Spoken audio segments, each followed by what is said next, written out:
if applause is when you're clapping, is one clap applause? And with that, folks, I welcome you to this episode of the Superhero Ethics. Today we're talking about, can you tell that we've just both watched a lot of Joker, of Heath Ledger's Joker? Because we're talking about the Nolanverse. We are beginning the Batman Nolanverse, talking primarily about Batman Begins, but also some of The Dark Knight, as we continue our series on who is our Batman, as we get ready for Robert Pattinson's entry into the genre. All that and more with myself and Paul Hoppe. Right after this commercial break, we have no control over.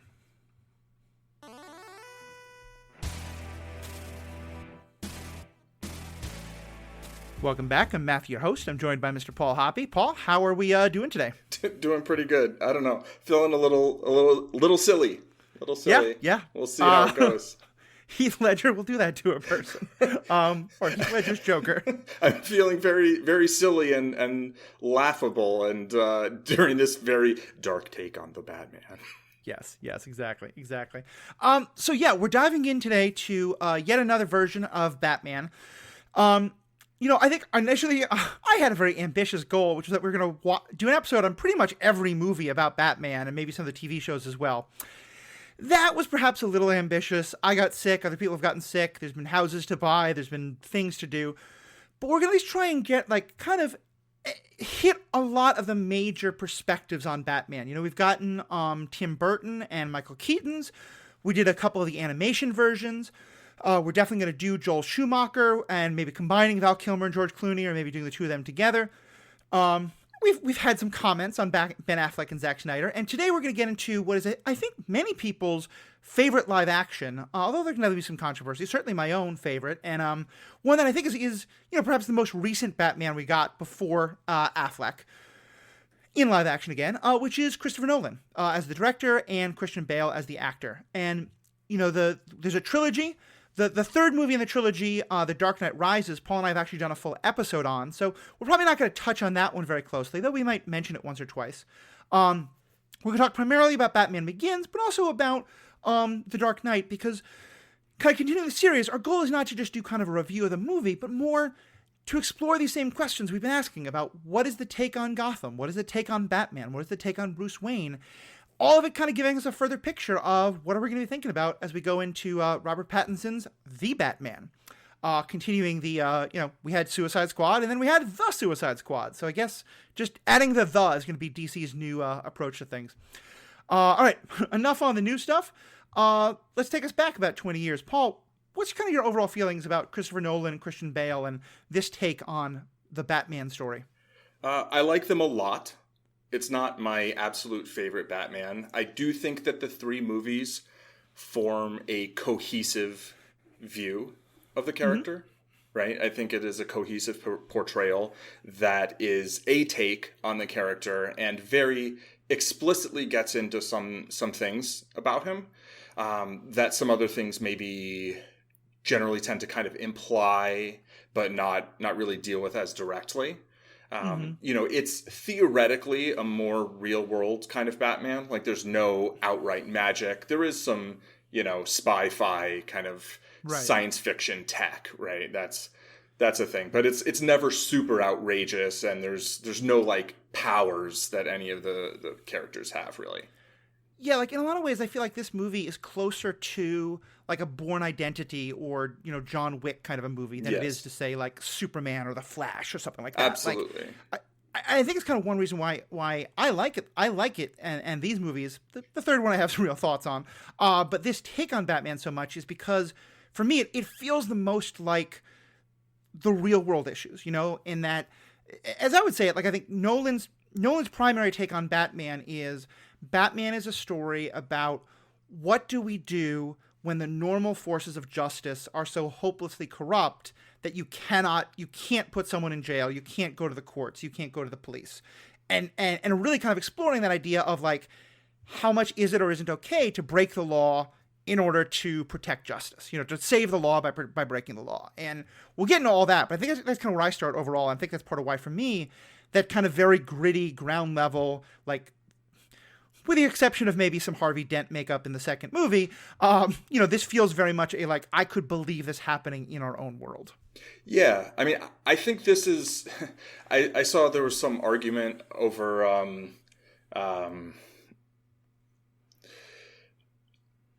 gangster movies versus like superhero movies or whatever. Mm-hmm. To me, this trilogy is like the intersection of Yeah. crime stories and superhero stories, you know? Mm-hmm. And so, the word, I think, grounded and gritty is fairly applicable, but, Right.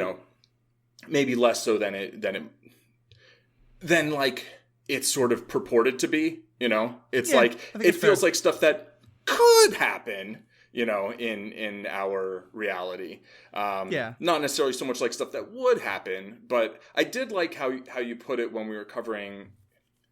I'm not sure if it was the animated series or if it was before that when we were covering Batman Returns, but you referred to this as sort of the the Batman that you think that we would actually get like in the real world, as opposed to like one that we might hope for, kind of. Yeah, I think so. And I like that, and yeah, I mean, these feel like crime stories, and like the overall question is like, what is it reasonable to do when the whole system's broken, basically, and you can't Yeah. you just go and try and arrest someone, and then they're just going to get let go because everybody's paid off.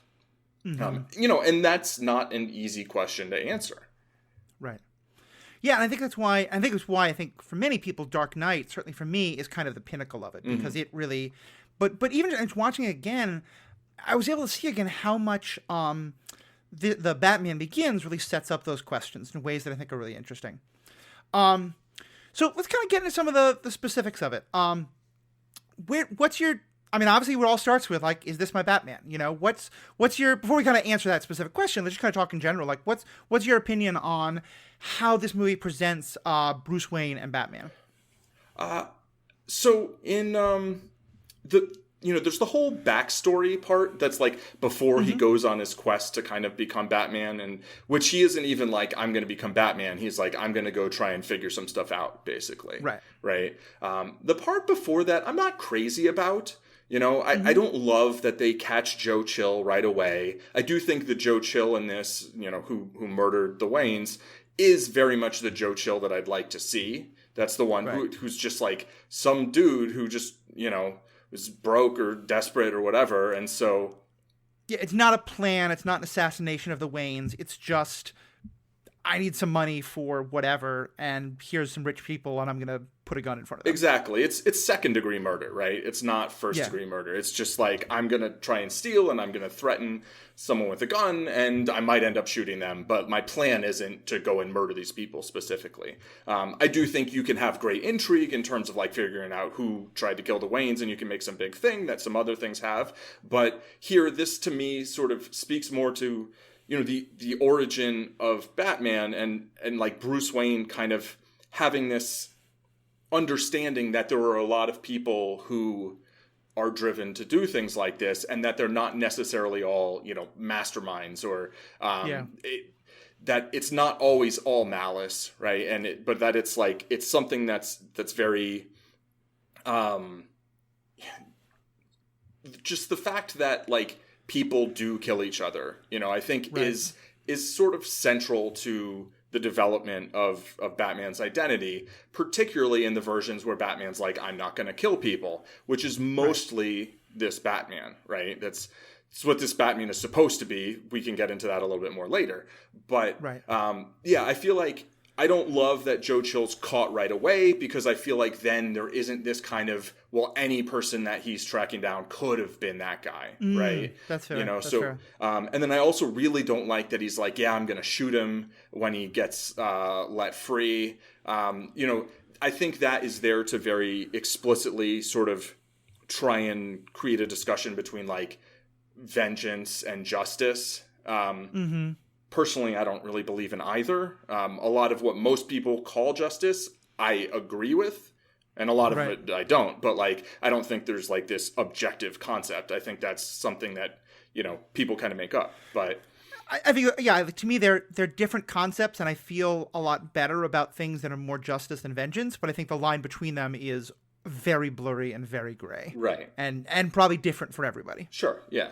And, you know, the fact that the choice is like taken out of his hands, that Bruce doesn't make a decision not to do that he was going to kill that guy, probably, unless he backed out at the last moment, and then somebody runs up and shoots him, which is like, oh yeah, well that would happen, right? Like, of course that would happen. So, you know, it feels, that turn I liked, but to me, it kind of, it stunts Bruce's character a little bit. And for me, the fact that here's a 20-ish year-old Bruce Wayne who hasn't done any visible training, done any visible studying. Like, how is this guy going to become Batman in 7 years? You know, just by going and living amongst criminals and then like stealing a piece of fruit and like getting locked up in jail and beating some people up, like, and then doing some training, right? Okay, he did some hardcore training, but it feels to me like, I feel like a Batman that's really convincing to me probably has to have been training since basically like his parents got killed and he's like, I'm going to do this thing. So that's like my vision of Batman. And I don't love the way this goes, but I understand sort of, and I feel like it works narratively very well. So to me, this is a version of Batman that I appreciate. Yeah, I think I hear you about that. And I think it feels to me like there's a couple of different points on the Batman journey, and one of which is the decision to kind of train himself to be like this very well-trained fighter. And certainly in these movies, the implication seems to be that when he first like decides not to kill Joe Chill and kind of goes off to you know, Asia to find himself and gets into all this petty crime and stuff, he has a good deal of fighting skills by then already, because, you know, as they say, like, they're putting him in solitary to protect everyone else in the prison from him because he's so good already. And yeah, I wish I would have something about that. Watching this movie again, I came up with a new theory that I've kind of pointed at a little bit to you, and I'm kind of, but now you can kind of tell me all the ways that you think I'm wrong or whatever. And it's not even that I think Nolan was this intentional, but I think there's sort of an idea here. In most tellings of the story, one of the ideas, and I got this, I'll say, from a great podcast, DC On Screen, they've made the point a number of times that, you know, with like Clark Kent is the person and Superman is kind of his alternate identity, you know, and like Jon Stewart is the primary identity. One of the things that sets Batman apart is that Batman is the core identity and Bruce Wayne is the front. I feel like the first two movies in this series, and maybe to some extent the third, though I kind of more disagree with its take on it, it's kind of playing a what-if game, you know, because often the idea is once his parents are dead, he has lost everything. You know, he still has Alfred, but Alfred's this very kind of weird relationship. He doesn't have, like, aunts or sisters or siblings, or, like, he doesn't have a strong family connection. And Nolan says, well, what if he had a best friend? Right. What if we had that childhood best friend, and it was kind of like, you know, they're too young to maybe for it to be a crush, but it could clearly become a crush later, and then obviously in this movie it does. Because I feel like, in some ways, the first two movies entirely are an origin story, because it's well, you know, what if it wasn't the moment his parents died that he has to fully give himself over to being the Batman? Like, that this is all I can do. It feels like for most of these two movies, and even the third movie, and I've heard this being a critique, is that Nolan feels like Bruce Wayne always could go back to being Bruce Wayne, that he could get to a point of closure and healing with the I think we can call it a PTSD kind of experience, so I don't want to diagnose a fictional character, but a deeply traumatic childhood experience of seeing his parents murdered right in front of him in a way that, in his mind, he could blame himself for, though I think incorrectly. So yes, I guess kind of I feel like you're right that some of the dates don't line up, and this is a different take on it, but I think I really appreciate it when I look at it through those eyes of, you know, whether you want to call it a what if or not, Nolan is kind of asking, like, what if the decision to fully become Batman, or the push to fully become Batman, doesn't really happen maybe it doesn't happen at all based on the third movie, but like, you know, at the end of the second movie, Rachel says that to him, like, that now is only when I fully have decided you really are Batman, that you couldn't come back to being Bruce anymore. What's kind of your take on that view of it? That a lot of it is we're pushing all the narrative back because we're pushing back the moment when Bruce really fully becomes Batman. Yeah, I think that's sort of both a strength and a weakness of the trilogy for me. That it is basically always asking the question, like, does Bruce Wayne need to become Batman? Can Batman go back to being Bruce Wayne? Does Gotham need someone to be Batman? Right. And I think those are very interesting questions. I think having them be kind of in some way the focus of all three movies, it goes back to my sort of, one of the things I liked in Batman Returns was like, Batman Returns was just like, yeah, he's Batman. There's not a whole bunch of, he's just doing Batman things. He didn't have a character arc. Right. He didn't need one. Yeah, he didn't need an arc, right? He had a character, but you don't always need an arc. I've heard some movies, complain, like somebody was talking about Braveheart, which, you can have whatever thoughts you have on it, but they're like, well, it's not really good drama because, he's brave at the beginning, he's brave at the end, there's no character arc. And it's like, why do you always need this kind of arc to be like the backbone of your story? Like, it doesn't have to be that way, right? That's not the only way to tell a story. And I do think that these movies are trying to kind of get to the heart of, like, why is he Batman and what does it mean to be Batman, and like, should he continue doing it? For me, it's like, in the first movie, I like that, right? And then I kind of could have done with the second movie just being like, he is Batman, period. He's going to keep being Batman after the second movie. And then maybe the third movie, there's like a sort of like, how long should he be Batman kind of for? Right. So I feel like in terms of the arc of the overall trilogy, there's maybe like a bit too much of that same question being asked. But, it is the theme of it. And I think it does this trilogy does a good job of exploring it. And the first movie is more just that journey into becoming Batman, which once he gets on that plane with Alfred to come back, I feel like it really takes off. And that's, for me, that's really the best part of the movie is the second act, which is so rare. It's so rare for the second act of a 2 hour and 15-minute movie to be like my favorite part. Usually there's the beginning and you can come up with a great ending. People can ruin things in the end too. But like, to actually have a really strong second act that kind of feels like it just like flows right through. To me, that's like the biggest strength of this movie. Yeah. I think it's very true, yeah, especially when we talk about Batman Begins. And I'll just say one more thing about the kind of overall narrative arc of the trilogy, and then we can kind of focus more on this.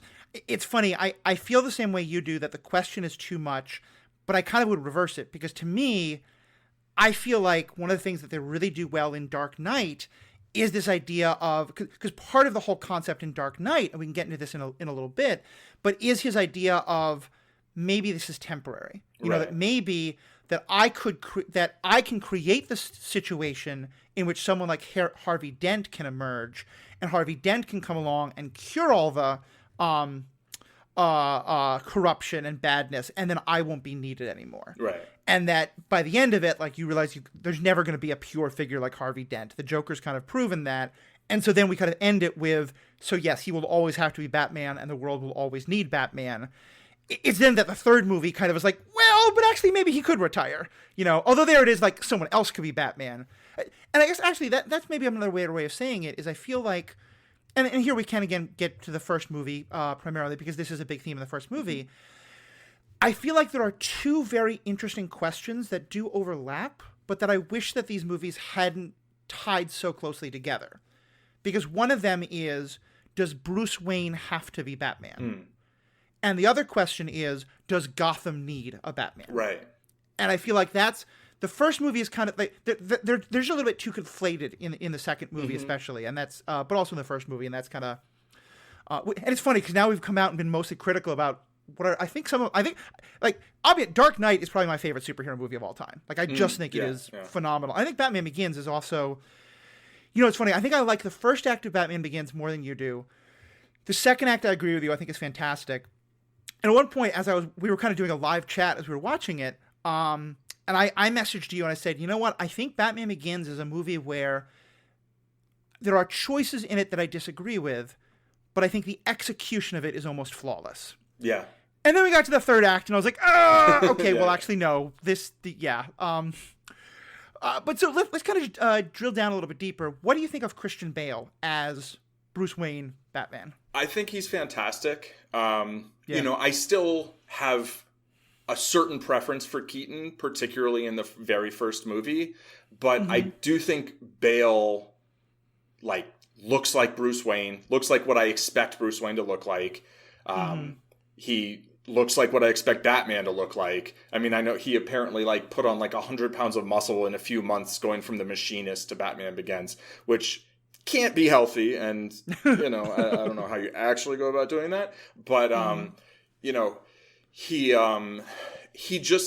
looks and feels like Bruce Wayne to me. And there's a lot of ways Bruce Wayne could look.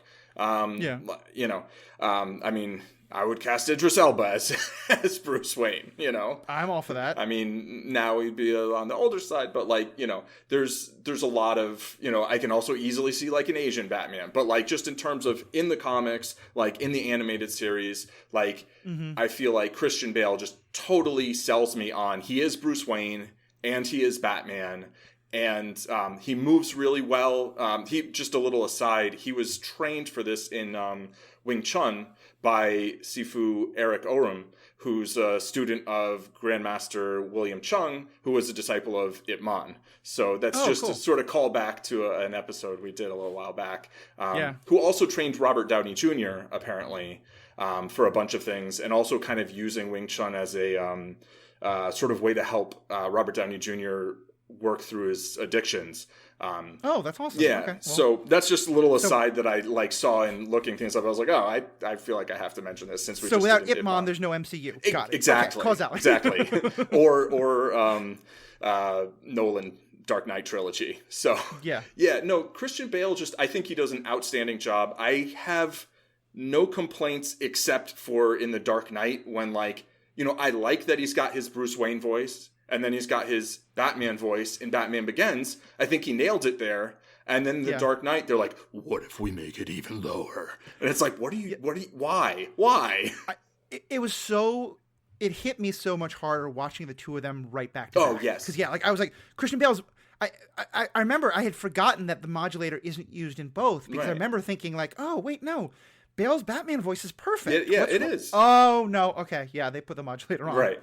Yeah, I think there's so much that I like. I think Christian Bale is very much my favorite live action. I have an affection for the Michael Keaton, definitely. And I think when we talked about it last time, the awkward Bruce Wayne it's kind of it's a take on Bruce Wayne that doesn't feel wrong to me and I really enjoy. But this to me is much more the Bruce Wayne. To me, this is very much my Bruce Wayne. Yeah. In terms of he's not awkward, but he's able to pull off the playboy role much very better. Well, yeah. And he has those moments of awkwardness around. He's clearly so desperate for Rachel's.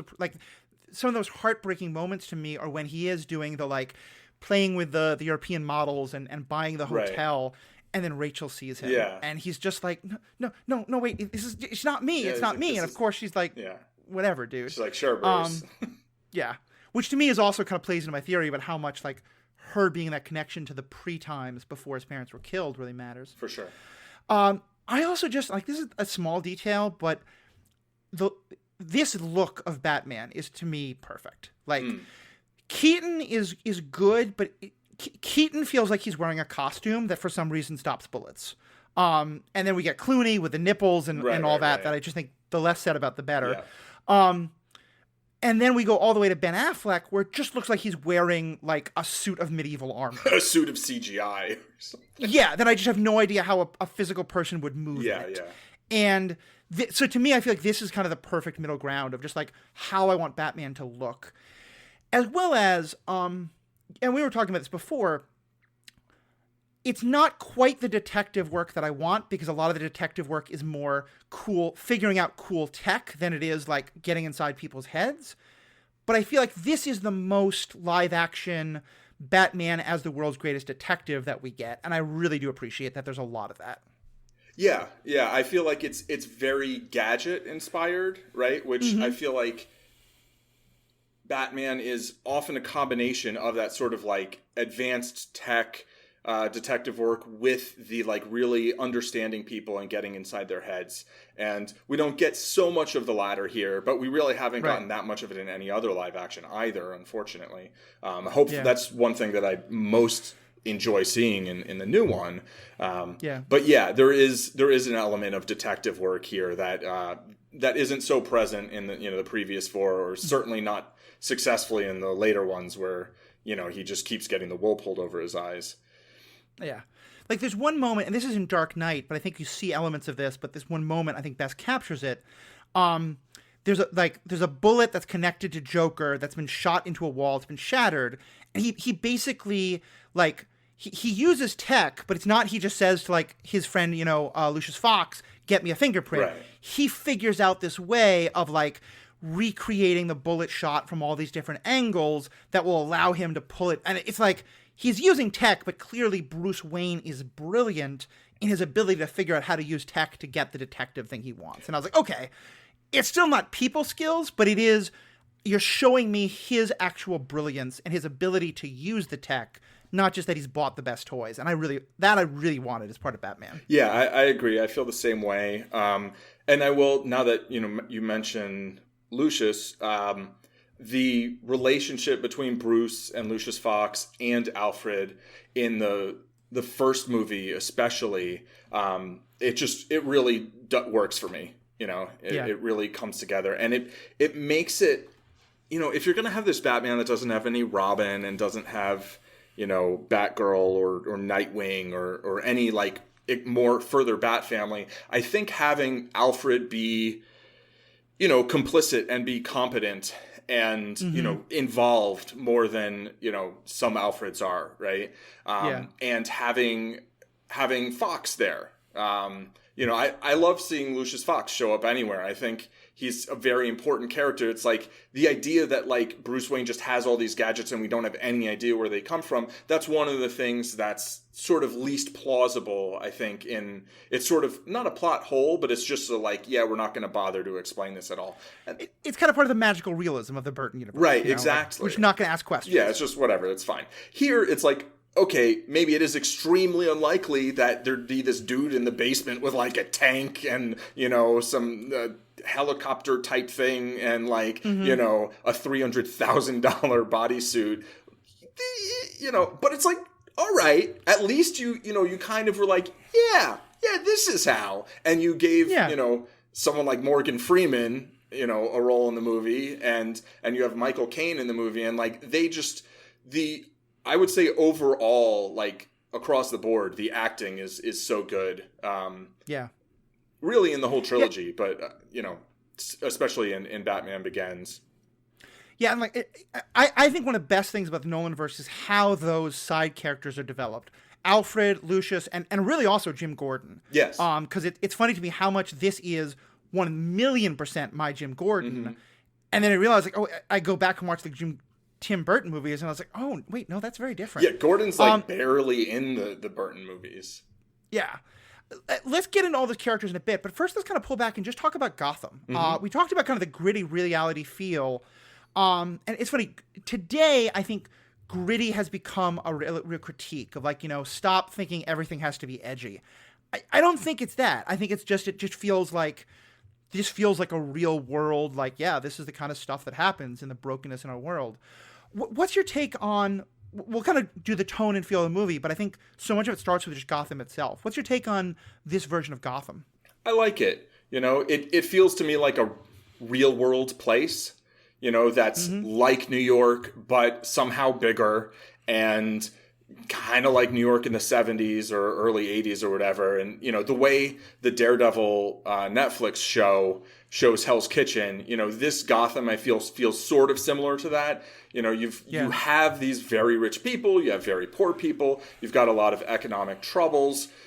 It feels like a real place to me. It doesn't have that surreal feeling that the Burton Gotham has. And I can kind of go for either. I think if you tried to go for the surreal Gotham with the Christian Bale version of Batman, I don't think it would really line up. With these villains the way they are, I don't think it would line up the same way. There's really only Well, actually, I guess Scarecrow's like a little over the top, but he feels like a person who could be a person in our world, you know? Yeah. And so I feel like this Gotham is kind of perfect for this movie or for this trilogy, you know, and I think it's fairly consistent throughout. I think that's a really good way to put it. I think it's kind of funny because we're, you know, the kind of idea of on the whole series is like finding like our true one Batman. But I think in many ways, I feel like I'm finding that there isn't one. That I think there are kind of three definitive best takes on Batman, and that's Tim Burton's, the Kevin Conroy universe of the animated, and this one. And it's, you know, we joked about this a little bit as we were talking. There's recently a comment I saw online by someone saying, I think actually we talked about this in our last episode about the animated one, but I'll repeat it.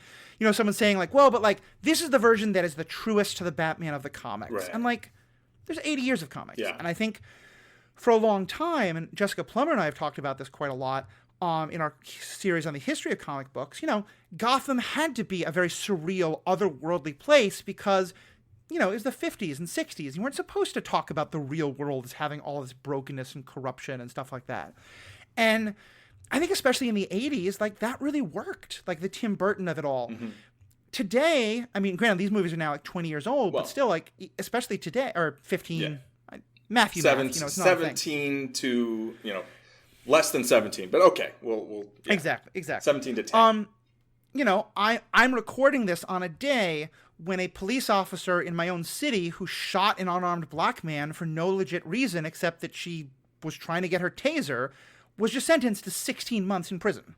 Like, I want a story about police corruption. I want a story about, like, the whole system being fixed. Yeah. And, you know, something I think we've talked about a bunch on this podcast is the idea of what do you do with a story that really made sense in a particular time and place, and now maybe you need to adapt it somewhat. I don't think Nolan came up with this. I think a lot of comic book authors did this, and Nolan's kind of playing off that. But to me, this is a great example of taking a story that's written in the 1930s and 40s and then really comes into its own in the 50s and 60s and saying, all right, what does it mean to retell it in the 90s, the 2000s, and beyond? Yeah, this Gotham and this take on Batman reminds me a little bit of the Sherlock series with Benedict Cumberbatch. I can see that. You know, where I feel like this isn't the Gotham that I'm used to in terms of most of the Batman stories, right? Most of which were older and generally have this kind of like time out of time feel. I feel like this doesn't have so much of that time out of time, like I'm not sure what year it is kind of feel that a lot of things like the Gotham TV show for live action, the Burton movies, you know, and lots of the animated stuff. You know, cell phones exist and the men aren't all wearing hats. Right, exactly. You know, which is true in almost every other Batman story. Yeah, exactly. And like Sherlock is a show that, like, you know, Sherlock Holmes is very much thought of as being a man of his era, right? We think of like all of the look of London then, but then they take it and make it modern, and then everyone in the series ends up in the MCU. But, and the Hobbit. But yeah, I appreciate this take, you know, and I think it's I don't really feel the need to rank them, you know, versus each other. It's just like, that's a good take. This is another good take. And I'd like to see something a little more different out of the Batman. You know, I feel like I kind of hope it is a little bit more back into the sort of surreal feeling and isn't quite so much like these movies, because I feel like these movies were done wonderfully. You know, it's a great trilogy and you don't have to do it exactly the same way again. Yeah. Like, I think a lot of times, you know, I haven't talked about that. I like superhero movies because they are, you know, they hold up a mirror to our world. And it's often a like, okay, what if this crazy set of circumstances, but they're still dealing with a similar question, you know? And like Star Trek is a great example of like the actual stuff they're dealing with on Star Trek. I have no concept for. It's about space and aliens and light speed travel, warp speed and all this kind of stuff. But the concepts they're dealing with about, like, what do you do when you experience injustice in a culture that's not your own? Like, those are questions I can relate to. But it's because it's metaphor. This feels like it's not metaphor in the slightest. It's just actual our own world, you know? Yeah. And I don't think it's coincidence, actually, that I love this so much.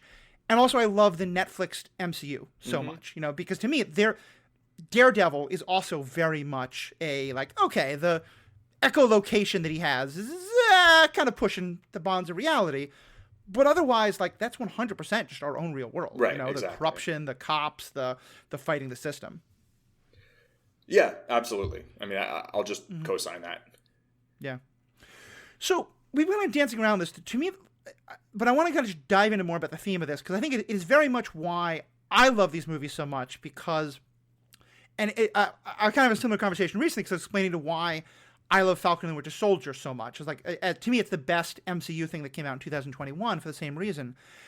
I think if there is one fundamental theme of the Nolan verse, it is this question of a very real world question of what do you do when the justice system is broken, you know, and to what extent do you go outside of the system, and are you therefore making it worse, or are you making it better, or is it a necessary evil, or is it a way to help fix things? What's your kind of feeling about the way that is? Because to me, that is a very much a Batman question. Batman has always felt to me as he is the only hero who really wrestles with the fact that what he is doing is fundamentally illegal. He's not Superman, who the president puts his arm on and says, "Thank God you're here." Right. Everything he's doing is outside the law, and he really wrestles with the morality and the, like, should that happen? What's kind of your feel on that? Like, first of all, do you agree that that's a good way of summarizing, like, the overall tone of this? And for you, how does that feel as a tone of a Batman movie? Yeah, I think that's what I would say is overall the tone, or not the tone, but I think the theme is a better word for it. But I think that's the theme of this series, really. You know, aside from, there's the personal question, like, does Bruce Wayne need to be Batman? And I feel like Batman Begins is a little bit more about that. And then The Dark Knight is more about, does Gotham need Bruce Wayne to be Batman, basically, right?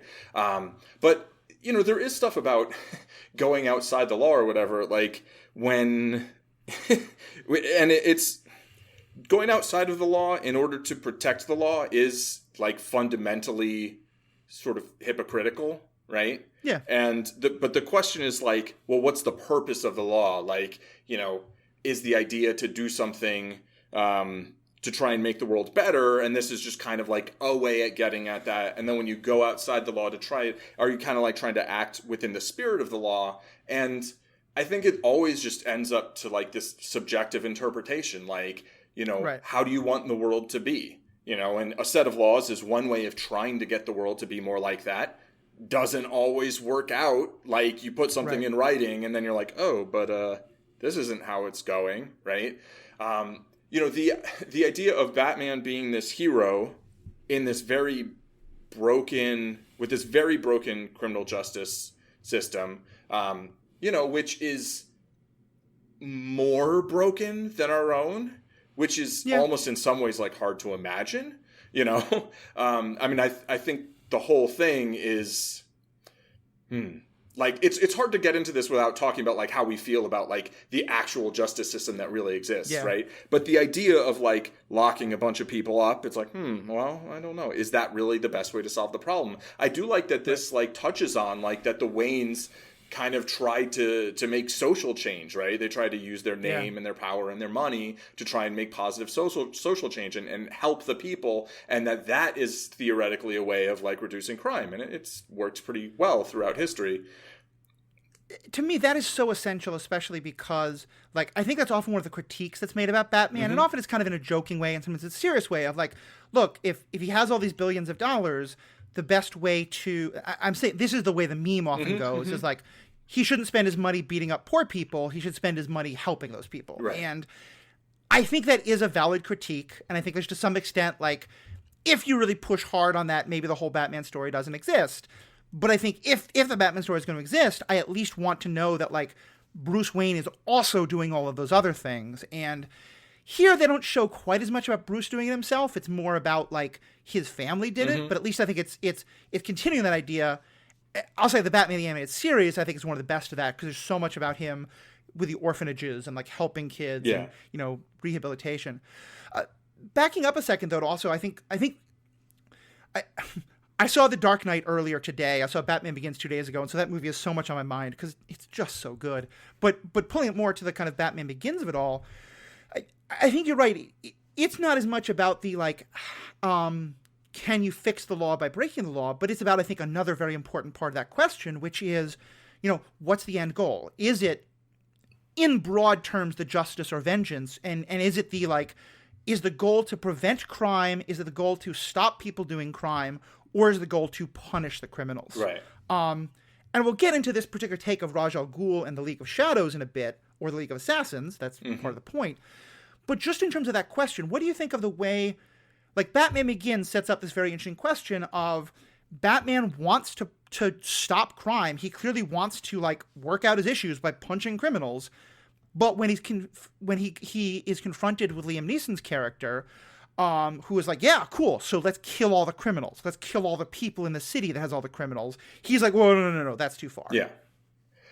Yeah, I mean, I think they kind of want different things, right? Like the League of Shadows and, Ra's al Ghul in this, right? Which is the League of Assassins and Ra's al Ghul in other media.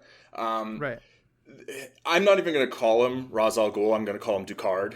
Because I have my own, we know he's not Ducard because then he said he was later. He's like, oh no, I was Ra's al Ghul. It's like, well, why should I believe you now that you were lying before? Among other things, because then it's a white guy is teaching another white guy about ninjas, and there's all these nameless, faceless ninjas who are just puppets of that's. Yeah, there's a whole thing. There's a lot of ways that part of the story gets very problematic. But let's just focus on him as Ducard because it's also not the Ra's al Ghul story, right, or the Ra's al Ghul story. So his view, which is apparently the League of Shadows view, is when a civilization passes a certain point, you destroy it.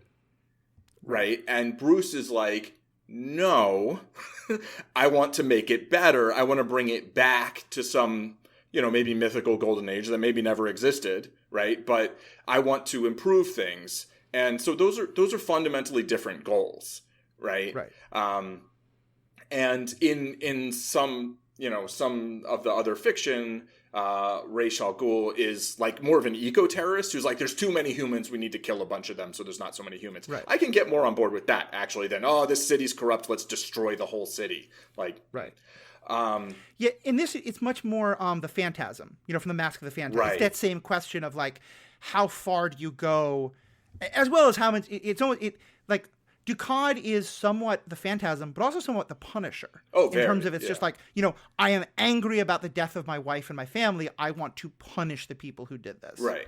Yeah, and so I like first of all a lot of the training is excellent, right? The cinematography there, I think is wonderful. The whole thing where there's doing the ninja hide and seek, he's the test thing at the end. I thought that was cool. That was actually maybe the moment in the whole movie that showed kind of Bruce Wayne's cleverness and resourcefulness the most. Yeah, and sort of, so. In a way, sort of where he becomes Batman, where he slices he gets cut on the arm. So then he's oh, I'll cut these other two dudes on the arm, and then he'll think that's me, and then I'll sneak in behind him. Right at the end of that, though, Ducard is well, in order to become a member and to lead all these ninjas to go destroy Gotham, and Bruce is wait, what? It's you have to kill this guy. And, I think that's one of those hypotheticals, right? That feels very contrived, but it's also, it feels it gets to the heart of does Batman kill? Why or why not? I feel it's undercut a little bit by then him blowing up the entire building with everyone in it, accidentally killing who he thought was Ra's al Ghul, right? That guy probably died. And that's also very true. I think there's an important distinction that we've talked about before, that it's always annoying that I hate when things conflate I don't want to kill people with I don't want to murder. Right. Because to me, there's a fundamental difference between in self-defense and in the attempt to stop you from doing terrible things, the only way to do that was to use lethal force. I appreciate the desire to avoid lethal force as much as possible, but to me that is very, very, very different than I am going to, as an act of punitive justice, which I think is a misnomer in terms, but it's the best way to describe it, do violence to a person who is currently helpless and in no danger to anyone because they have done something terrible in the past, and I think therefore they deserve to die. Right. And so to me, it's like, it doesn't bother me as much, but you are also right that it's like, I wish there was some acknowledgement of, like, you know, of him being like, I hated that I had to do that. Yeah. But certainly he should have rescued the guy he didn't want to kill. Right. Like, that would have been nice too. Exactly. Like, and that's the thing. I feel like it undermines it. I don't feel like it 100% negates it. But, you know, similarly, the chase where he's being chased by all the cops, like, that also, like, he rams a bunch of cars with people in them, or like drives over them, or, you know, and at the end, you know, when he gets back, Alfred's like, it's a miracle no one was killed. It's like, yeah, it is. Like, what are you doing, Bats? You know, and so some of those things where I think they just, that's sort of, they wrote themselves into that corner and then didn't really, I feel like they didn't worry about that too much. And I feel like the first time I saw the movie, I probably didn't worry about it too much. But when I then saw it later again and again, I was like, wait a minute. I mean, to me, it's the, you know, Daredevil hitting people in the head with iron pipes that we keep bringing up. You know, it's that, like, they want to tell us that this person isn't using lethal force, but they're doing a lot of things that, like, the possibility of death is very high, and when you do it that often, the numbers game, someone's going to die in one of those car crashes. Right. Like, Gotham is not paying that much for airbags in that many cop cars. Yeah, I mean, exactly. And, you know, so that to me kind of undercuts that a little bit. And then at the end when he's, you know, like, you know, I'm not going to kill you, but I don't have to save you. And it's like, that to me is where it goes a little bit from being like very much like kind of my Batman to like, not quite, you know? Yeah. It feels not quite. It feels just a little off. And so that's like kind of what I like least, I'd say, about, you know, and there's a couple things that are more sort of like something else. But in terms of the actual story itself, those are the parts where I'm like so close, you know, and like the look and the feel and the tone, and like, I totally find him convincing as Batman, but it's like, that's not exactly what I'd want Batman to do. Like, I'd want Batman to try and save him, and then he falls off and dies. There's this thing about movies, comic book movies particularly, killing their villains in a way that comics and TV shows don't in the same way. And I think it's because when you have these serials, like, and this is like, this might even be where the idea of Batman not killing people came from originally. It was probably the comics code or something. I don't know. But like a sort of convenience of that is like, well, if you don't kill your villains, you don't have to keep, keep creating new ones. You don't have to make a new one every single episode, you know? Yeah. So they're just like, we see this guy. Yeah, we'll kill him off now. Yeah, we'll kill that one off too. You know, we'll save the Joker. We'll use him in movie 3. Fuck, he died. Are you serious? Are you serious?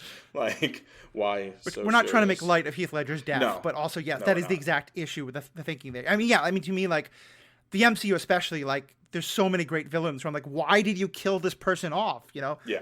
Michael B. Jordan's Killmonger especially. Right. But yeah, no, I think I totally disagree with that. I really don't like that he just lets Ducat die. Although Liam Neeson has now gotten very good at stopping and meditating when he's about to face death. He didn't know Darth, you know, but it's such a perfect little thing. He didn't know Darth Maul was going to kill him, but, and I do, like, there's a scene at the very end of The Dark Knight where Joker is just falling and Batman saves him, and Joker's kind of like, you know, why'd you save me? And I do feel like that felt like okay, yeah, we shouldn't have had him let Ducat die like that. Right. We're going to kind of fix that. I also just got to say, I agree with you. Let's just call him Ducard, because he is not Ra's al Ghul, but whoever the hell he is, Liam Neeson is fantastic in this movie, and I really love his part. Absolutely. Yeah, I think in terms of like the Batman canon, my two biggest, or mythos or whatever, like the two biggest complaints I'd have in Batman Begins are that, you know, there's a lot of characters to choose from, and they're like, yeah, Rachel Dawes. I'm like, okay, you know, and then here they take Ra's al Ghul and they give us Liam Neeson. Both of those characters I think are fantastic in this movie. Yeah. But like, I feel like you have, I'm torn though, because there's spots where they take, you know, where they take a known character and then they make them kind of very much not what we generally recognize as that character, right? And it's like, Right. is it better to just make a new character, or is it better to do some totally different take on a pre-existing character? I don't know. It's a choice. They did one of each in this one, and Yeah. that sort of is what makes me feel like these movies are coherent. It's a world unto itself, but it's not exactly, that question that we'll get to later. Like, I definitely think, like, I think Rachel Dawes is perfect, again, because it's kind of the, like, we're introducing a new element that you don't often see in the Batman stories. And so, like, I was about to say, like, because you couldn't have, like, Selena Kyle as his best friend. But, like, you do. But even there in Gotham, he meets her after his parents have died. Which I think is really the key part there. Yeah, it's not somebody he's known literally his whole life. I will say, in a little bit in their defense with Ra's al Ghul, I was someone who, like, I thought I knew the Batman story pretty well. I'd seen some of it. I had no idea who that character was going in.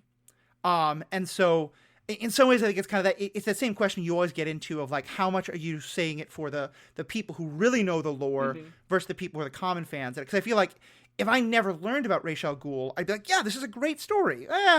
The white guy being the most ninja of ninjas, I don't love, but the rest of it, like, is great. But yeah, knowing now Ra's al Ghul's story, I'm sort of like, why don't you just let him be his own thing?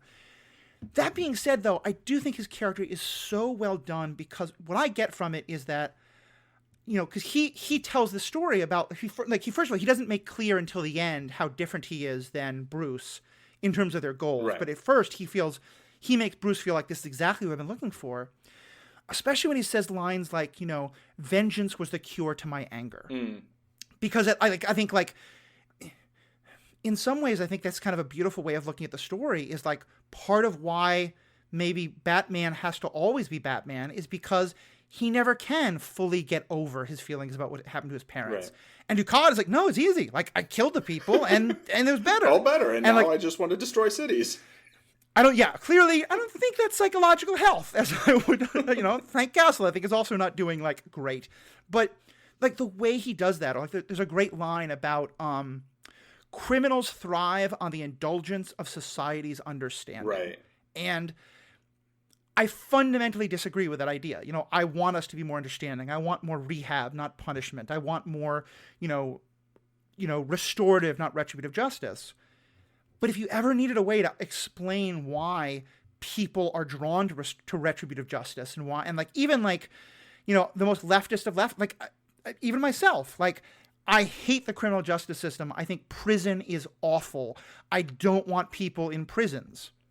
The fact that Kim Potter will only spend 16 months in prison for killing Dwante Wright, I found absolutely outrageous. I want her to be in prison for far longer. And then I'm like, wait a minute, but prison's terrible.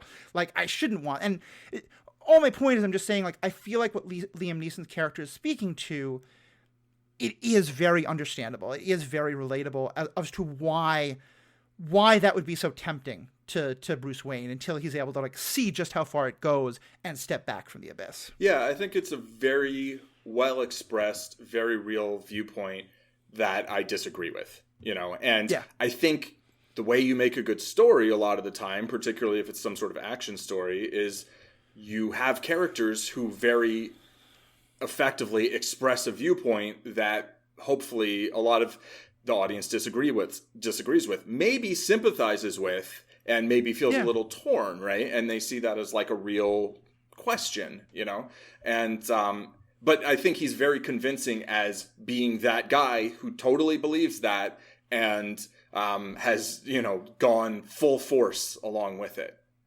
Yeah. There's one other thing that League of Shadows also really develops, and this movie I think really focuses on. Like, in the Michael Keaton Batmans, we talked about how Michael Keaton clearly used, like, it's almost a horror movie the first time we see him, and you sympathize with the criminals who are terrifying. Mm-hmm. But they just kind of do it. They don't talk about it. In this movie, they really talk about explicitly this idea of, like, you need to be a force of terror to criminals. The criminals need to be afraid of you. And there's a great joke about, like, you might have taken the theatricality part a little bit too literally. Right. But what's your kind of feeling about that, about the way that particular theme is played up in this movie? The first scene where we see Batman, being Batman, is just straight up a horror movie. scene. Yeah, right? those could be teenagers getting killed by a slasher. Exactly, and they're not getting killed, but they're disappearing, and one by one, and they're all getting freaked out, and it's just perfect. In the Tim Burton movie, they showed us that also. I think in the first right in the beginning, but here I feel like it was done even better. And the fact that it was named ahead of time, like this is where he got that idea. This is why he takes that approach. That's definitely one of my favorite parts of the movie. I think it's just so well done. Yeah. And especially the way it's tied into that in order to do that, he has to conquer his fear himself. Right. And this movie is a great illustration of why this character should be named the Man Without Fear and Daredevil, the guy who uses sonar echolocation like a bat. Maybe he should be Batman. But that scene of,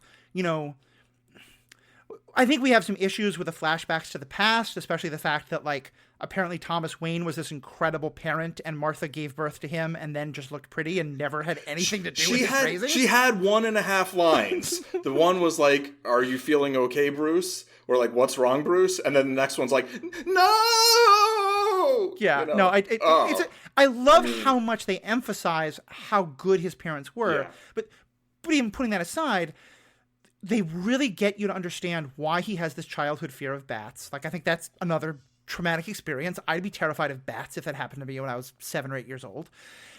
And so the scene where he overcomes that, where he's down in the underneath the Southeast Foundation, and he stands in the midst of the bats with this soaring music. Yeah. It's so evocative. That's just movie making at its best. I love that scene. Absolutely, yeah. There's a lot of scenes in this movie that are just perfectly done. You can just take that scene and just the context makes it even better, but you don't even necessarily need the context, right? Even taking out of context, it's just such perfect movie making, really, in terms of execution. The sword fight on the ice is just so it just looks beautiful and it's perfect, but also it's such a great metaphor of him trying to find solid ground while everything around him is changing. And the whole thing about your location. Yeah. Okay, so I think it's kind of enough about the theme and Gotham and all that. Let's get back into some of the side characters. We started on Alfred and Lucius Fox. This is my Alfred. I think this is my favorite version of Alfred. What do you think about Michael Caine as Alfred? Yeah, he feels perfect. I'm trying to think of a better Alfred, and I can't. I actually love the Alfred in Gotham as well. And I feel like those two Alfreds are compatible. Mm-hmm. And then also there's a show called Pennyworth that I've started watching. And actually I completed watching 2 seasons in a week. So it does a lot of stuff I really hate, but there's a lot of great stuff as well. Not my Thomas Wayne. Not my Thomas Wayne. Wait till you get through. I don't know. But yeah, it definitely, that show doesn't feel like it totally lines up with my vision of Thomas Wayne and Martha, whoever. But that shows a younger Alfred that I'm I could see how that guy became this guy, became this Alfred. And I really enjoy Michael Caine as Alfred. I mean, I think he's a great actor in the first place, but also he's got a mix of, the dry humor with compassion. There are a couple spots where I feel like they're kind of just trying to manufacture some conflict, and we really don't need that. I love how right away in the beginning, how supportive he is, of this really kind of wacky idea. And I think seeing more of him with young Bruce, the beginning with the flashbacks and everything, I feel on the one hand, I wanted more of that, but I don't necessarily want more time of that. I just kind of want a little bit more substance, maybe. I think you could do this movie in a way that ends, and this might be totally crazy, I think you could do this movie in a way that ends with him destroying that house in the mountains with Ducat. Oh, right. Yeah, sure. Just do a lot more of the backstory and leading to that. And then it's him, landing with Alfred on the plane and being let's see about this. And him looking at a bat and then just cut to the credits. Right. Exactly. I mean, you probably wouldn't get as many Lego sets out of it, but also true. But maybe this was before they were even doing that. I'm not sure. But, I agree. I think it's sort of like, I kind of almost want like a series of that, and it does feel like in a movie, I understand kind of where they were torn here and there, and like they already made a Right. movie that was over 2 hours long, which I think can be a challenge to have a tight movie that exceeds 2 hours. Yeah, there's just like some things in the beginning that like I would maybe shift a bit, but it's more because I want more of Alfred, and I wouldn't mind seeing like Lucius Fox be a character in the beginning. Like, I don't know, was he like at a scene? Was he like at the funeral or something? I'm trying to remember. I don't remember seeing that. Like, they did, right? Yeah, they showed the funeral briefly because they show the scene with the guy who, the CEO. Oh, yeah, that dude. Who also, just again, one more part of it. Like, in some ways, it's funny if you think about how many antagonists he's dealing with in this movie. And I feel like there's sometimes where you feel like a movie just goes a little bit too deep into wanting it to all be a big plot. Right. And I feel like if the people who, I forget the guy's name, but if like the CEO of Wayne Industries was actually like working with the League of Shadows the whole time, then I would have been like, that's just too much. So I like that it's not that it is just pure corporate greed that they work with the army to create this microwave machine, which, by the way, makes no sense whatsoever. That whole scene is... Yeah. But putting that aside, but like the fact that it's not, it's just greed, and then the League of Shadows is able to take advantage of that. Like I think that's the kind of subtlety in the movie that it's that, it's the punch you don't throw. Yeah, I agree. I think there are a lot of antagonists. I mean, there's, you've got, I saw something about like four corner opposition storytelling or whatever. There's some YouTube video on it. If you look up like Batman Begins four corner opposition, you probably find it. Maybe we'll put it in the show notes. But there's Batman, there's Ducard, there's Scarecrow, and there's Falcone, right? Yeah. But like then there's also like the broken system, and there's also the I think, is it Rutger Hauer playing that character? That sounds right. Yeah. So, there's the CEO or the interim CEO or whatever, and so there are like a lot of things that he's struggling against, and I do think though, like having Alfred there and having Lucius there makes it feel more plausible, I think, and especially with these two guys being like so sharp and competent, Yeah. Like, one thing I really love about Alfred, you talked about how supportive he is. You often see, especially more recently, the parental figure who's just like, look, it's not that I might think like I want you to go become a doctor or a whatever, but honestly, I just want you to care about something, and I'm going to support you whatever you do, even if it's kind of wacky and off the wall. That's kind of Alfred, where Alfred's like, look, I want you to go to Princeton. I want you to find a relationship. I want you to find something that makes you happy. Dressing up like a bat and beating up criminals makes you happy? Okay, it's better than you running around, not knowing what the hell you're doing with your life. So sure, I'm here. Right, for it, sure. Well, okay, we'll go with that for now. Yeah. We can go so much deeper on them. We speak of long, this is going to be a pretty long episode. We haven't even touched on, I think, one of the best of the like supporting characters, and in many ways a very different take than most other Batman stories up till this point, at least on screen. But one that I'm very fond of, I think you're very fond of, Jim Gordon. Yeah. What's your take on this version of Gordon? I really like Gordon starting out as like a sergeant, and then he becomes a lieutenant, and he's kind of like, the one cop that Batman finds who he thinks he can trust.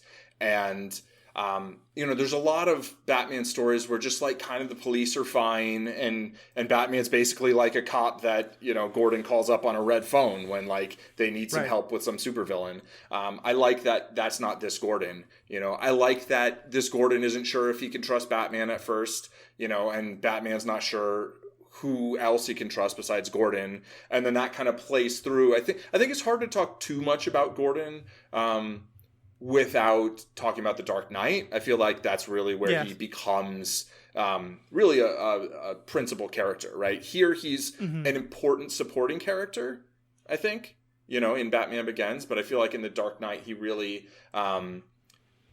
becomes this character who gets developed through three movies in a way that Gordon hadn't at all been developed in. Certainly not in the... what's it called? in the the first four movies, and Yeah. in a way that then sort of led to the Gotham TV show, where you kind of got even deeper into him in a way that you only can in a series of in a many episode series, not a 3-movie trilogy. And there've been some comics that develop him more. There've been some of the animated things that do, but sometimes he's kind of just a little generic. I do think he has more personality in the animated series than he does like in the Burton or Schumacher films. Yeah. But this feels like a real character and a real person.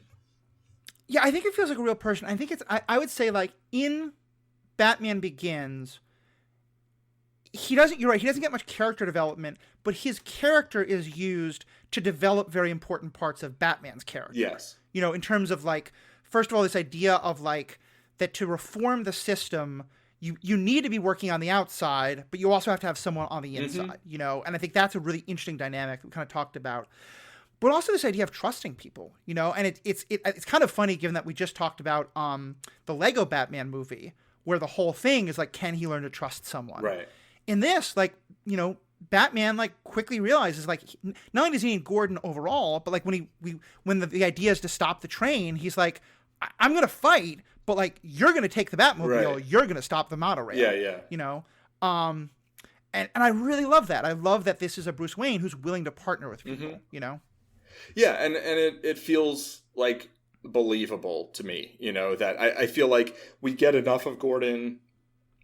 Batman knows enough about Gordon that it feels like, yeah, I think he would do that. And that's, I mean, we talked about the detective work not having a lot of sort of people intuitions, but I think that does speak to, like, yeah, being able to find sort of like the one good cop or one of the few, right? I mean, he finds the one good cop, he finds the one good DA, and he finds the one good, like, executive at his company. Yes, exactly.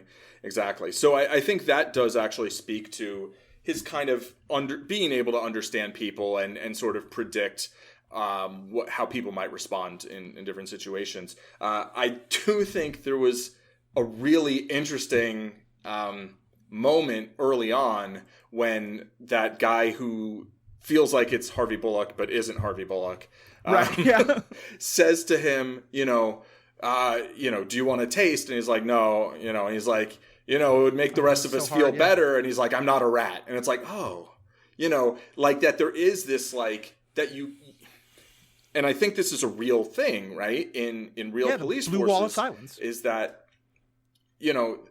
the idea that would be, like, unethical to, like, tell on your fellow officers, and that, like, you're all kind of on the same side, which, like, theoretically you should be on the same side, but that side should be against corrupt cops also, obviously, but it often isn't, right? And so that sort of, I think the fact that a line like that could just go through so smoothly without really getting much comment at the time, I imagine. I don't know. I wasn't really reading reviews in 2005, but yeah, I mean, ACAB wasn't a phrase that anyone had heard at the time, and I think, like, at that point, like, I mean, yes, there were certainly communities, especially non-white ones, that were very aware of, I mean, this is after Rodney King, police brutality is very much a thing, but I think we're still talking at that point, at least most of us, that we shouldn't have been, but a lot of us were talking about the bad cops, how do we deal with the bad cops, instead of this idea of, and that today I think we'd look at that I'm not a rat and say, oh, so Jim Gordon really is the problem,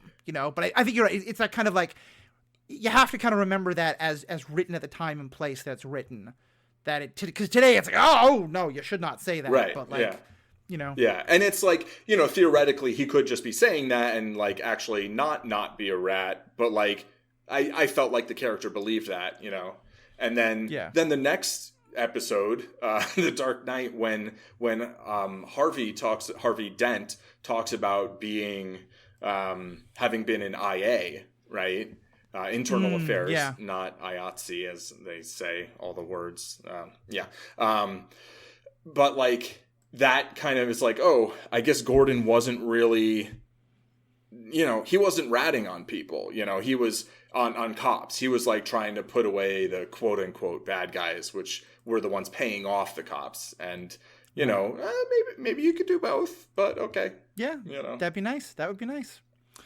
All right, so I think that we've covered a lot of things. I was going to maybe have us talk about Joker and Harvey Dent, but I think we've said so much of we've gone so long that I don't want to kind of start a whole new thing. So I'm not going to do too much about Joker and Harvey Dent. We'll probably do another one on The Dark Knight because it's such a good movie, so much to talk about. Is there any other kind of last points about this that you want to bring up or that we haven't really gotten a chance to dive into? Yeah, just like in terms of. Like, I kind of don't, like, always want to talk about it, but, like, I do feel like these movies, you know, I just viewed them as they were, but, like, in terms of where Hollywood was in 2005, 2008, 2012, in terms of, like, representation, like, Rachel Dawes is basically a Smurfette, right? I'm pretty sure she's the only female character with, like, more than 2 lines in the first. I mean, I know there's like a judge who like has maybe 3 lines in The Dark Knight, but like there's really a dearth of female characters. And it's not like the Batman mythos lacks female characters. Sure, there's not as many as there are male characters, but it's like, you know, that was just like a thing, and it was a very common thing. And it's still a thing sometimes, but it's a thing much less than it used to be. So, you know, that, and then in terms of like Asian representation, like you've got you've got Ra's al Ghul, who, I mean, it has a complicated and varied history, but often is like actually a descendant of Chinese nomads in northern Africa. And here he's like Irish, you know, with like a French name. Yeah. So, you know, and like running a bunch of like nameless, faceless, you know, ninjas. And like Bruce, and they specifically they keep talking about learning ninjutsu. Right. Like it's a very like appropriationist. Like yeah. I mean, it's not like you can't be a white guy and teach ninjutsu, but like you probably shouldn't only have nameless, faceless Asian people in your movie who are getting beat up and whatever, right? And then the second movie, the only Asian dude is like the accountant who says he's really good with computations or whatever. Calculations. And then like in the third movie, I guess you kind of have Talia, but like then Bane, you know, is played by Tom Hardy, who I think does a fantastic job of Bane, of a really very different Bane, kind of more of a Darth Bane actually, but but you know, who often is generally more like Latin American background, you know, which Tom Hardy's not. And so just like I think it's still possible to just enjoy the movies on their own, and there's not a ton of like really bad representation, like negative representation, but it does feel like there's a very big lack of broad representation, you know. You know, and I think like, I mean, I remember people were upset that Morgan Freeman, people were upset that a black actor, Morgan Freeman, was Lucius Fox, you know, and so it's one of those both like. The movie was pushing in its time, but I don't want to excuse that. Like it also could have been, even for its time, so much better. Right? Yeah, and exactly. The second movie as well. Yeah, and that's just sort of just a thing to note. Also, like this was called a reboot, and I've come to really not like the term, like because the term reboot to me feels like it's like the official new whatever. And it's like, I don't care. This is a new thing. It's a new story. Cool. Great. You know, you don't have to call it a reboot. It's what it is. The Batman is its own thing, you know? Yeah, I think we were talking about this some last time in terms of animation, that one reason we like animation is that you can have, there's all these different versions of like anime, you know, like there's a Joker with, there's like a Rasta, there's like a Caribbean Joker with like dreadlocks and a Caribbean accent and a black voice actor. And there's, you know, so many different perspectives. And I like that from that idea of like, there doesn't have to be one true Batman, you know? And I think it's one of the reasons why I'm going to like Robert I'm happy going into the Robert Pattinson version because I don't have a feeling of like, this is now the definitive version of Batman. Right. This is one more version of Batman, and we'll see. So to that, and sort of a little bit to the Lucius thing, the one character I feel we really left out here was Jonathan Crane, portrayed by Cillian Murphy, who I think is amazing.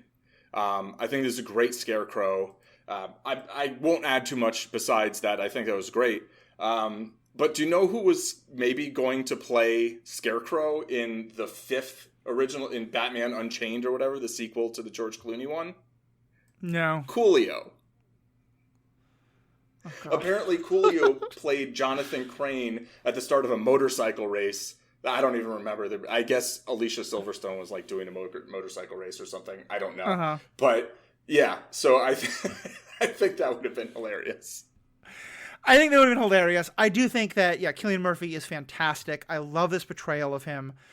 The only thing I don't like, and again, this is like like the movie was made at the time when people were very upset about like criminals getting off by claiming that they were mentally ill, and like today I think we have a much better understanding of like there's rampant amount of untreated mental illness that often, and not just like the real extreme like talking to voices, but just all this stuff that is very tied to. I want to be very careful here because like a lot of criminal behavior can be linked to untreated mental illness. That is in no way saying that untreated mental illness leads to criminal behavior. Like it's not, but still, dealing with the mental health crisis in this country and this world is a huge way of dealing with crime. And so I really don't like that it really kind of paints the idea of thinking of criminals as mentally ill as, it's all fake. It's all, messed up. So I don't like that part, but he's a great character and he's terrifying. And the way that they shoot things from like the fact that they show people who are under that drug seeing Batman in just this horrifying way is just so well done. I think that's super effective. The way they show people seeing Scarecrow when he puts on his mask is so effective. I totally agree that there's a whole lot to say about untreated mental illness and about the justice system and their intersection that is beyond the scope of this particular episode. But there's a lot there. And yeah, it's not the best aspect of the film. Yeah, definitely. Sorry, a pretty low note to end on. But so overall, so where does this rank in terms of your Batman oeuvre? Yeah. And again, the ranking is like, it's more kind of like... This is not one is it fair to say that this is not one where you're like, that's not, like, you're perfectly happy with this version of Batman? It's not, you got some quibbles, but like, I think this is a good addition. I think this is a great rendition of Batman. It's a great take. It's not my number one favorite, but I love it. And actually, it's one of the things that got me back into watching more of the animation, actually. And it got me into then, when I saw the movie, I wasn't like, oh, that's not my Ra's al Ghul. I was like, oh, okay, this dude, and then like I went and watched a bunch of the anime stuff. I was like, oh, I actually like that version better, which existed before. But, I think this is a great Batman. The performances are basically across the board outstanding. All of the technical things and the score and the cinematography, I think, are extremely well done. And I do think that there's a way that these movies kind of like, elevated superhero movies in the eyes of the public is, I guess, what I would say. 100%. I don't think this podcast exists if it's not for The Dark Knight. I mean, somewhat right. Batman Begins as well, but then I think those two are of a piece of that was the first time I really was introduced to the idea that these movies could be a vehicle for talking about the ethical, philosophical questions that I love. Yeah. And I mean, like, The Dark Knight was nominated for Best Picture and Heath Ledger won Best Actor. Yeah. And I think both of those were incredibly well deserved. And I think I think in a lot of ways the Tobey Maguire Spider-Man was also an elevation of superhero movies beyond what they had been. And like, you probably don't have the MCU without that. I think you absolutely don't have the MCU without these movies. I think that these movies made people take, like, the fact that a character wears a cape doesn't mean that it's not a very well-made movie with great acting, great score, great all the stuff you're talking about. Yeah, and to be clear, I don't think that these movies necessarily elevated it beyond, like, I think there were already superhero movies that were worth talking about that way, that were extremely well done. I mean, Marlon Brando played Jor-El, right? Like, it's not like there wasn't any of that already. It's just, I think that these are the ones that kind of like kicked it up a gear in the perception, right? And then also The Dark Knight came out the same year as Iron Man, which I think did a lot of the same as well. Might have helped. So that was a summer. Yeah, that was a very good and the summer. Incredible Hulk. Everybody remembers that one, right? Okay. I like the I think it's Ed Norton underrated. Hulk. I think it's underrated. Yeah, I like it a need lot to better than a rewatch lot it, of though. people do. Yeah, we should. Someday. Paul, as always, thank you so much for being a part of this. People want to check out more what Paul's doing. Search for Zen Madman. I think zenmadman.com, but also just search for Madman on quite a lot of the social medias. You'll find Paul. Of course, if you want to find more about the stuff I'm doing, go to theethicalpanda.com. That has all my other podcasts, but most importantly, that has the contact information because we actually got a couple of emails about this movie that I didn't get a chance to read. We're going to read them as part of the Dark Knight, probably, as we'll kind of continue the Nolan verse. But yeah, love to hear feedback. You can email, Facebook, Twitter. We've had some people on Twitter kind of continuing commentary and discussion of these things. It's what I live for. It's what I love. It's what makes this podcast so much fun is to continue these discussions. And there's so much to discuss about this movie. Is this your Batman? Do you not love this take? Do you want it a little more kind of campy or a little more fun or a little bit more surreal and not quite so gritty? Let us know. All that contact information is on theethicalpanda.com, as well as all the information about the other podcasts. So on behalf of myself, Paul, thank you all so much for listening in, and have a great day. And I'm Batman. Until next time, unbelievers.